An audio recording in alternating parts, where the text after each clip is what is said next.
Existujú také zvláštnosti v orbitálnych manévroch, najmä v gravitačných manévroch pri letoch na mesiac, keď sa robia neodôvodnené zložité dráhy.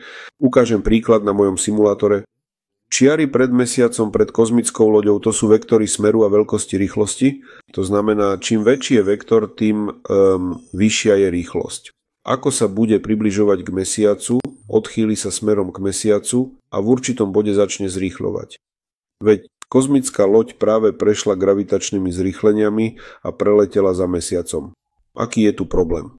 Je veľmi dôležité nasmerovať zariadenie veľmi presne, aby dosiahlo presné miesto v správnom čase, pretože aj niekoľkosekundové oneskorenie už ovplyvní dráhu letu. Vykonal 2 gravitačné manévre.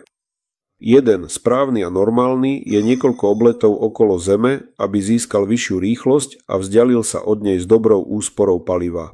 Potom sa priblíži k mesiacu a preletí veľmi blízko za ním. Tomu dáva extra impuls. Je to klasický manéver s gravitačnou asistenciou a ide do tejto veľkej elipsy. A potom všetko je tak dobre vypočítané, že on z tejto elipsy ide priamo na obežnú dráhu mesiaca a letí k nemu. Skvelý manéver. Dáva to zmysel?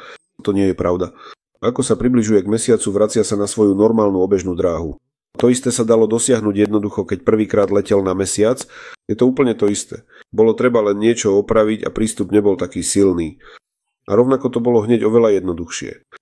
Vo všeobecnosti tam takto lietajú všetky zariadenia, ale Japonci a aj niektorí ďalší si zvolili taký zvláštny, podivný spôsob, ako tento extra, veľmi zložitý, veľmi prácny na výpočty a veľmi riskantný manéver.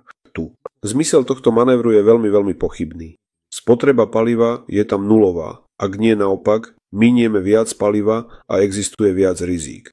Pretože na tejto trajektórii muselo zariadenie na 100% ešte vykonať korekciu, aby presne dorazilo k mesiacu, pretože trafiť takto priamo na mesiac je veľmi, veľmi ťažké.